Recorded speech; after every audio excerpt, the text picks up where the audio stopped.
sad. Man, when I tell you, what you listen frequently become your frequency.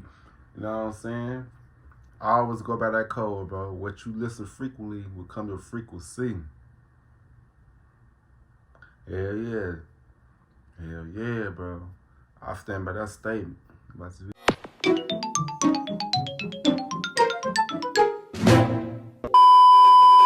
Yo, what's good? What's going on YouTube? It's your boy Q1 and CB. I'm back with another motherfucking reaction video. You know what I'm saying? Today's one I'm going to be reacting to a subscribe request. You know what I'm saying?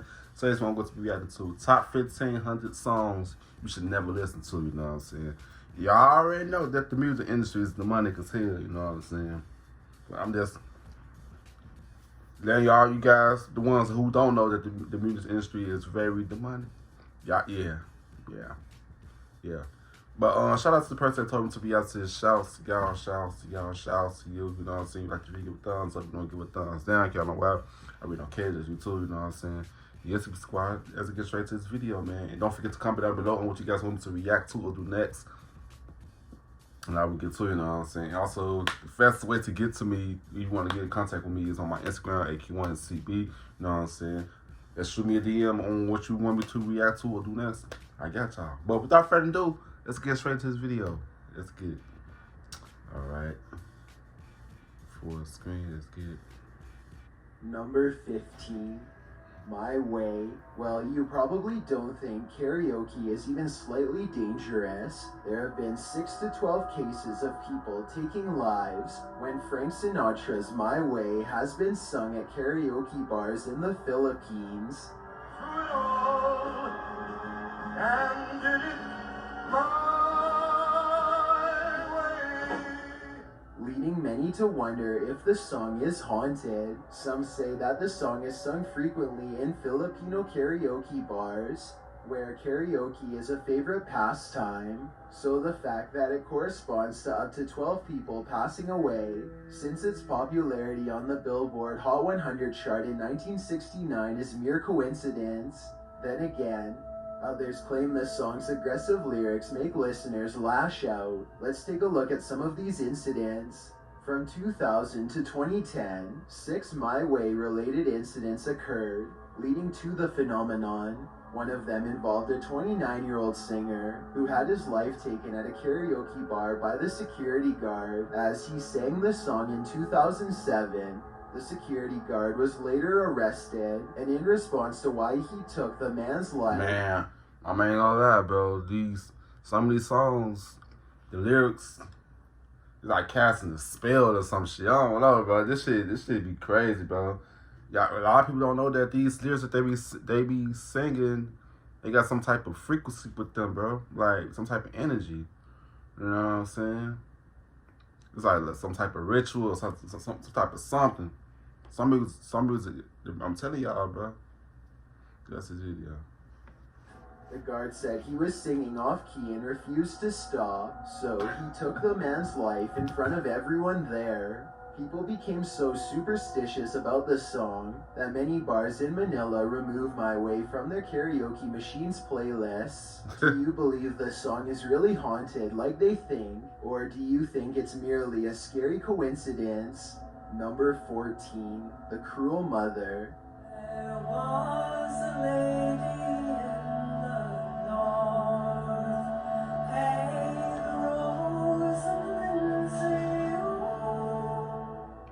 This is an old folk song with a haunting backstory. As the title suggests, the song is about a cruel mother who does something horrid. She takes the lives of her 2 newborn babies with a knife, but when she tries to wash the evidence away, it only makes it worse, and she cannot clean away the immediate guilt she feels. The mother did this because the children were illegitimate. When she goes to church, she comes across 2 babies at the front door. She claims that if they were her children, she'd treat them beautifully, but when she says so, they become the ghosts of her babies and inform her she's going to be tormented for all eternity. The song is haunting, and once you listen to it, the lyrics will haunt you too. Number 13, Gloomy Sunday.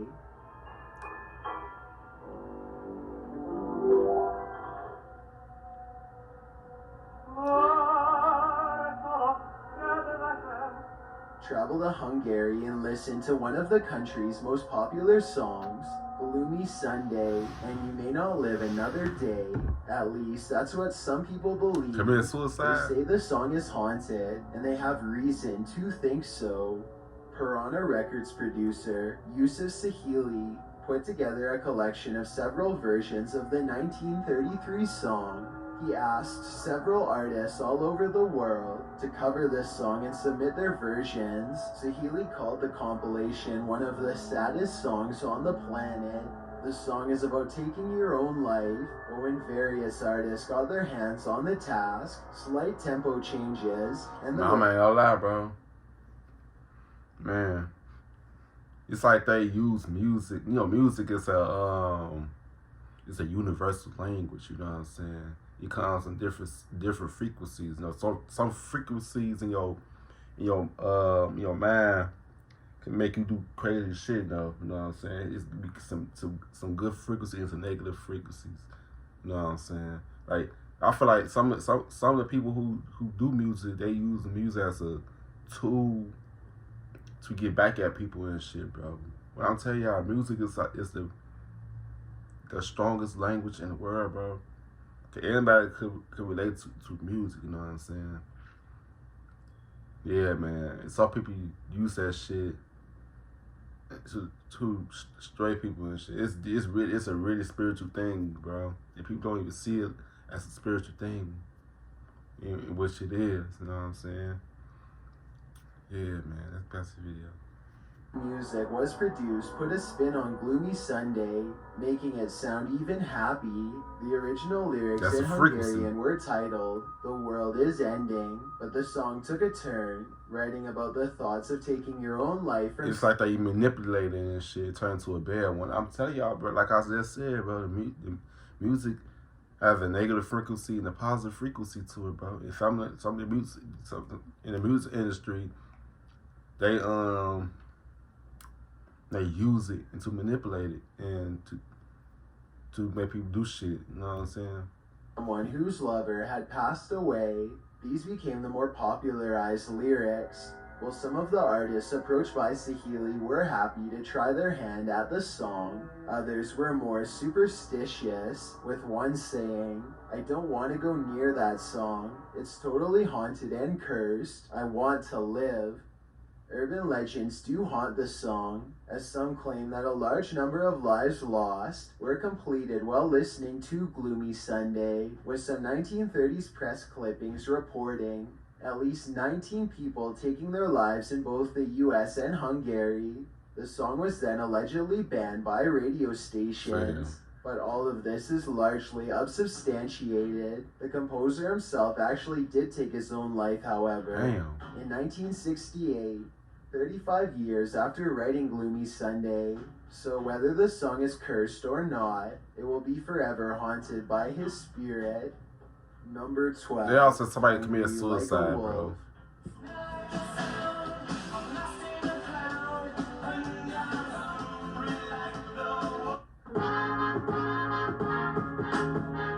Yeah, music brings people together, and I think the cool part about music is that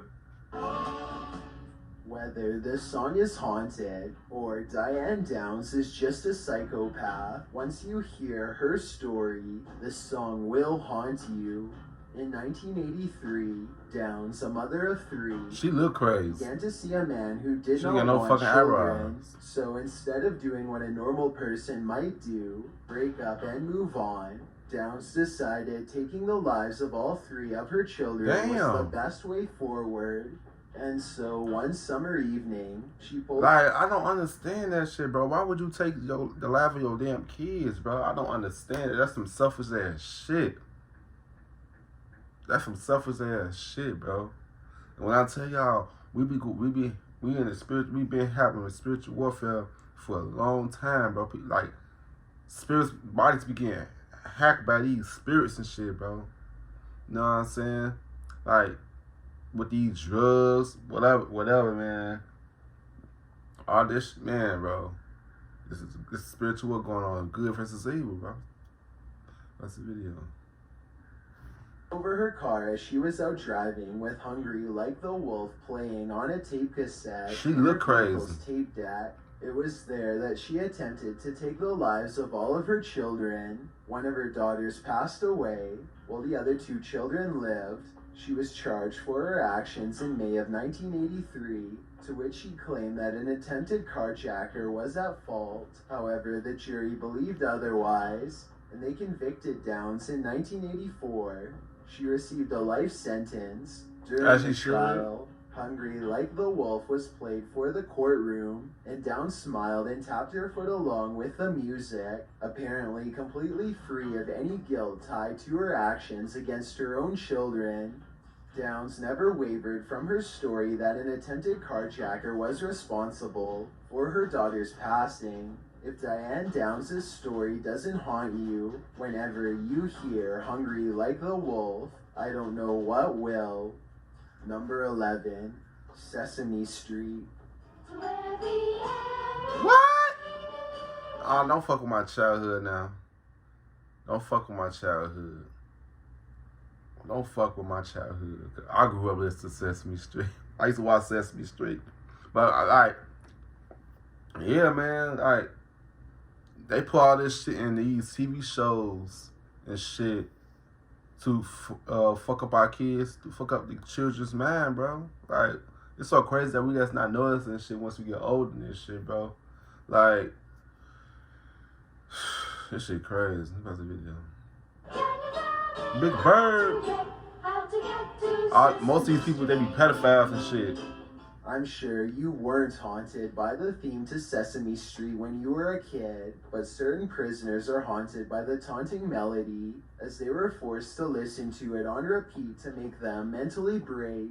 Along with Metallica, theme songs to children's television programs, including Sesame Street and Barney, were played on a loop by U.S. interrogators to break the will of Iraqi captives in order They're trying to make that shit, they're trying to break them down subconsciously. They're trying to make that shit get to your subconscious mind. Like, if you keep repeating things over and over, and it's go subconsciously, you go subconsciously think of that shit. Why you're not even playing? That's the way how they used to manipulate your mind and shit. Keep shit on repeat, so it can be in your subconscious. You know what I'm saying? Your subconscious mind is very strong too, y'all. Yeah. That's the video. Prisoners cooperate. They were forced to tell interrogators how to get to Sesame Street, or at least that's what the song insists. According to America's Psychological Operations Company, the idea was to cause sleep deprivation by playing culturally offensive music repeatedly to strain the prisoners' resistance. One Iraqi captive reported that the technique had been used to keep him awake for up to 4 days, as reported by Newsweek magazine. PSYOP Sergeant Mark Hadsell said, "These people can't take it. If you play it for 24 hours, your brain and body functions start to slide. Your train of thought slows down and your will is broken. Sounds horrible to me." Number 10, Judas Priest.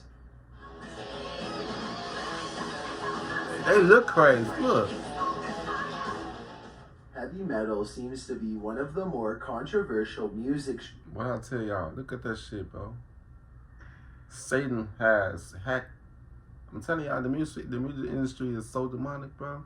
It's clear in your face. I've been saying this shit for years, bro. It's straight in your face, bro. Especially that metal rock shit. Man, bro. That's a video. Genres. At least that's what 2 families are blaming for the passings of their sons, who each took their own lives after listening to Judas Priest. The 2 men from Nevada took their own lives in 1985, 2 days before Christmas. The families of the 2 young men then took Judas Priest and CBS Records to court, saying the men were driven to take their lives by subliminal messaging in the music, specifically, "Let's be dead and do it." The civil suit. I'm not gonna lie, that's some weak man ass people then. They must have some weak minds, bro. You know, what's so crazy though? Your mind, look. And in order for things to get you so negatively, you gotta match that frequency, or your frequency gotta be lower or match it. If your shit is higher, that shit won't affect you. You know what I'm saying? That's why you gotta vibrate high, for things won't hack you and manipulate your mind to do something. You know what I'm saying? That's why I always on the high vibration. I don't let shit get to me. Nope. That's like, see, if let's watch this video. Cites intentional and reckless misconduct, negligence, and the manufacture and marketing of a faulty product. Belknap's lawyer, Kenneth McKenna, stated, Judas Priest and CBS pander this stuff to alienated teenagers. Our argument is you have a duty to be more cautious when you're dealing with a population susceptible to this stuff. Seems to me like you could say that about any form of entertainment or media. So I disagree with McKenna's statement. The lawyer for Judas Priest and CBS counter-argued that the young men were troubled long before they began listening to heavy metal music. What do you think?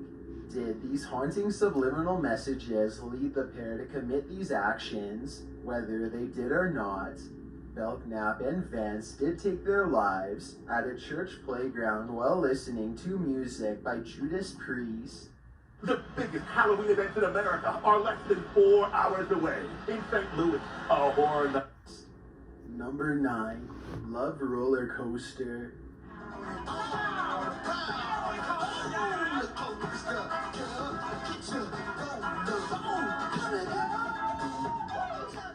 When the Ohio Players put out Love Roller Coaster in 1975, little did they know what a roller coaster of an urban legend it would launch. As the legend goes, someone had their life taken during the song's recording. During the instrumental break in the middle of the song, you can hear a female's spine-chilling screech. Some say sound engineers looked past the scream and the record was released anyway in 1975.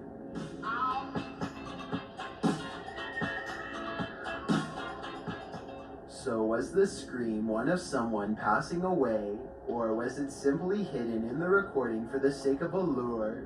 Love Roller Coaster was a #1 pop hit. The song was about the ups and downs of a relationship. In the second verse, around the 2:30 point, you can hear the scream briefly during the song's instrumental break. American Top 40 radio program blew fire into the urban myth, with Casey Kasem mentioning this crazy urban legend on air in 1976. There are actually a number of myths about this scream, the most popular being that Esther Cordet, the model who appeared on the band's Honey album cover, was burned with the heated honey used in the photo shoot at the same time that the band was recording, thus the agonizing scream. Another theory that includes Esther is that she is said to have suffered permanent disfigurement during the shoot, and when she burst into the Ohio Players recording session to confront the band manager about it and threaten a lawsuit, the man took her life in the control room. Another rumor was that the Wait, what? Is this true? That shit crazy, bro. You gotta listen. Yeah, we got. Whoever caught that, they got some good ass ears. They got some good ass ears, cause I would think that that was part of the damn song. You know what I'm saying? Damn, that shit crazy. Producer had an audio recording of a woman's passing and played it in the song without permission from the band. As the myth goes, they refused to play the song in concert or on TV after discovering it. When the urban legend sprang up, the band decided not to say a word on the matter because the myth was actually doing wonders for their album sales. But from whom did the scream come, and why is it so creepy? These questions haunt some listeners to this day. Number 8, the Ghost Song.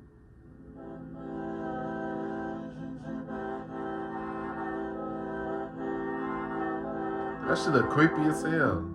Ugly. Most people know David Byrne as the lead singer of the Talking Heads, a new wave 80s band, but have you heard this urban legend surrounding one of his songs? After making it big, Byrne decided to go solo, trying his hand at creating some strange and sometimes unsettling tunes. One of these tunes is called Horses. Well, it fell under the radar in its day. The internet had some disturbing legends to tell about the song. Here it was called the Ghost Song, and some claim that it was made by the singer-songwriter with the intent to summon ghosts. The song was not credited to Byrne, and according to the legend, the songwriter took his life the week after he recorded it. This is the urban legend anyway. There's not any factual or even anecdotal evidence that the ghost song actually summons ghosts or was created with the intent to summon them. But if you're daring enough to test this theory, listen to Horses, aka the Ghost Song, and see for yourself whether ghosts start to haunt you. Number 7. And listen to that shit. Metallica.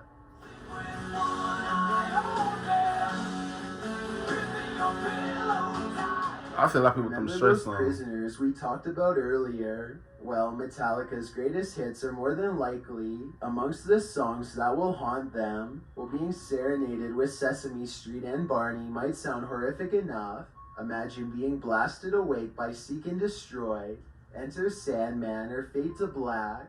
U.S. interrogators use the band's heavy metal music to keep their prisoners awake for prolonged periods of time, causing sleep deprivation. Although the method is claimed to work, that certainly doesn't mean it's right, nor does it mean... That shit is torture. Oh my god. You handcuffs. And you can't take the headphones off. You sleepy. That song was playing your damn head. Oh my god, that's torture. Oh my god. Now, I don't think I was able to handle that. You know what I'm saying? Interrogators are receiving reliable information.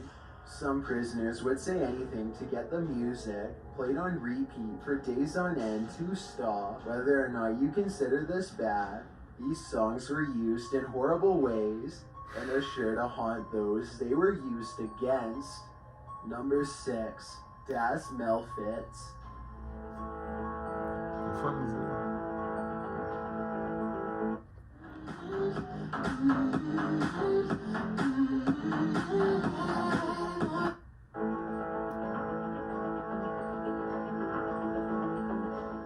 A number of Redditors claim to be haunted by the Mass Effect 3 credit song of Das Melfits. The person behind the claim, Redditor Hero, wrote, "I really enjoy fonts, but now when I hear that song, it just sends chills down my spine and depresses me. It seems Hero was not alone." Many others agreed. Other Redditors said that it also depressed them. While another said, "I love this song, but now I've listened to it so many times because of how often I watch the different endings out of sheer desperation that it feels really sad." Man, when I tell you what you listen frequently become your frequency. You know what I'm saying?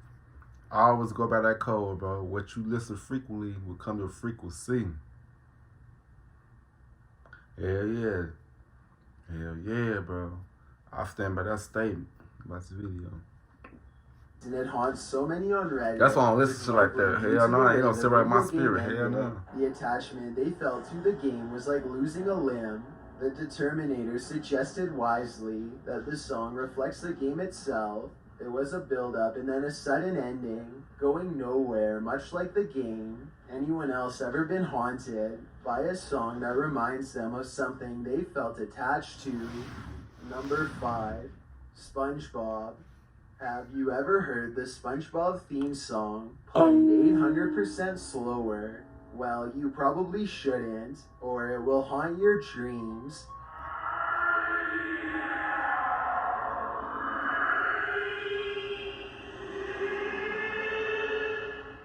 When posted on Reddit, some Redditors found it funny, while others said it was 800%. I heard some creepy shit about SpongeBob. I seen some creepy shit about SpongeBob. Y'all, what I seen is that y'all know that the SpongeBob address is really Jeffrey Epstein's island address in real life.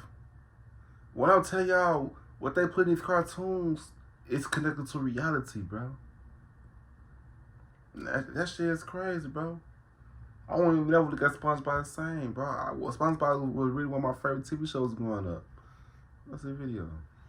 And not okay, and the creepiest thing I've heard on this subreddit, Thunderberg took his critique a step further, writing, "My immediate thought is that it's some twisted, finished children's tale telling of what happens to naughty children when they pass away, forced to row on Krampus's slave boat for all of eternity. If that doesn't give a haunted feel, I don't know what will." Number 4, Strange Fruit. The Commodores. They're strange fruit. This song is haunting in a whole different way. Listen closely to the lyrics of Billie Holiday's Strange Fruit, and you'll understand why. The dark song was performed by Holiday in Greenwich Village in 1939 as the closer for her set. To set the haunting effect, service would cease and the lights were shut off. Apart from a spotlight on Holiday's face, the song was so powerful and chilling that no encore was ever requested. The strange fruit in the lyrics are victims of the horrible act of lynching. Many on Reddit agree that the song is still strikingly haunting today. Vlad the Impalist wrote, "I heard someone describe it as a religious experience. When the horns come in before I listen to it, now that I've heard it, it's the only way I can describe it." Number 3, Bass Cannon.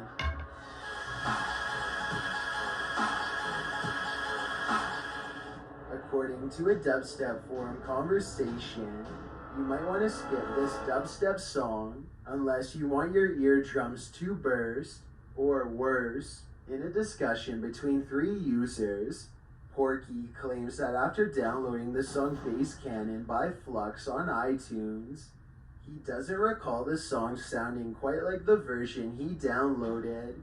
After uploading the version to the forum at a user's request, the other 2 claim it sounds normal, but Porky says there's footage of people passing away in the YouTube video, footage that no one but he and a user's 14-year-old son can see. Porky wrote on the board 2 weeks later that he can't get the look of those people passing away out of his head, and his ears recently started spontaneously gushing. After that, a nonsensical message was sent from Porky's account. That's why you gotta be careful what you listen to, bro. What you consume becomes you. I'm telling you. Man, that's why you gotta be careful what you listen to, what you looking at, what you watch. Man, you gotta be careful. Cause that shit will get attached to you. This video.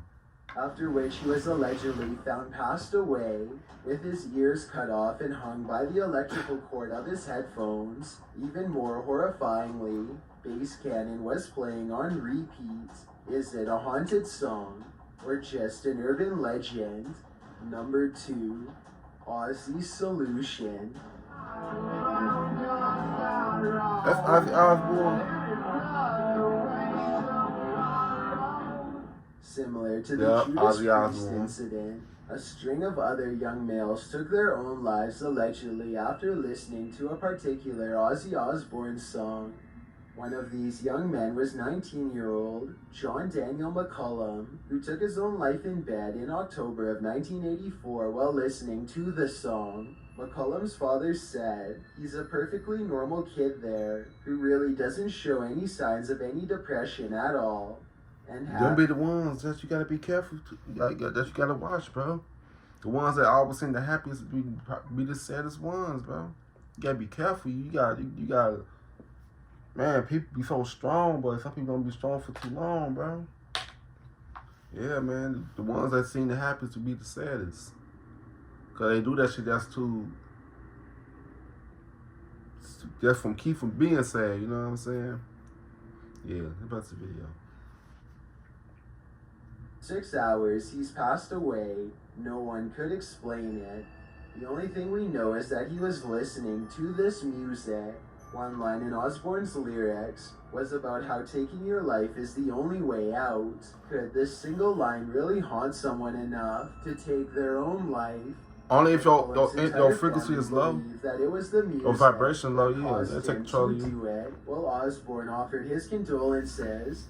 In a statement, he claimed that McCollum had misinterpreted the lyrics. The solution in question is meant to be a liquid solution, drinking, and according to Ozzy, the song speaks about the dangers of alcoholism. While that explanation makes sense, some are still convinced the song is haunted. Which do you think it is? Before we get to number 1, my name is Chills and I hope you're enjoying my narration. If you're curious about what I look like in real life, then go to my Instagram at DylanIsChillinYT I like and that, tap I like that that. follow button Dylan to is find chillin'. out. I'm currently doing a super poll on my Instagram. If you believe ghosts are real, then go to my most recent photo and tap the like button. Yeah, If yeah, I you think don't, ghosts is real. DM me saying why. Absolutely. When you're done, come right back to this video to find out the number 1 entry. Also, follow me on Twitter at YT_chills because that's where I post video updates. It's a proven fact that generosity makes you a happier person. So if you're generous enough to hit that subscribe button and the bell beside it, then thank you. This way, And you'll be thank you. notified You got of the new videos we upload every Tuesday and a very Saturday. unique voice. Number 1, Ninth Symphonies. This haunted song goes out to all the classical composers out there. According to the Curse of the Ninth Symphony of a classic composer will likely be their last. It has been anyway, for a number of classical composers who have either passed during their writing process or directly after, without completing a 10th symphony. Who exactly has fallen to this fateful curse? None other You than look evil. Ludwig van Beethoven, Oh, for that's one. Additionally, You know Beethoven was black, y'all. Beethoven was not white. I don't know. They trying to whitewash everything, y'all. Beethoven was black. That's the video. Williams, Bruckner, and Mahler are named among others. Most believe this curse is nothing more than a superstition, which began when Gustav Mahler, after completing his 8th symphony, wrote a 9th symphony which he disguised as a song cycle. In doing so, he thought he combated the curse, but then he passed away before completing his 10th symphony. Schoenberg wrote about the curse Wow, in these an people essay. passing away It seems as if all of a something sudden. might be imparted to us in the 10th, which we ought not yet to know, for which we are not ready. Those who have written a 9th stood too close to the hereafter, while the so-called curse has long been contested by historians. If I were a classical composer, I'm not sure I'd dare write a 10th. Thanks for checking out this video. Yeah, man. Yeah, man. Like I said before, like look, what could take control if you evil shit can't, like, if your vibration is low, music can't control you. Like, low vibration music can't control you. If you vibrate so high, they can't control you. Your frequency is too high, it's too strong. You know what I'm saying? If your shit is low, you gotta take control of that shit, you know what I'm saying? Yeah. You know what I'm saying? Yeah, man, but comment down below you guys' opinions about this. You know what I'm saying? If you give a thumbs up, you don't give a thumbs down, kind of why. I really don't care, just you too, you know what I'm saying? Yes, subscribe, see you guys in the next video. I love y'all. Peace out. Yeah.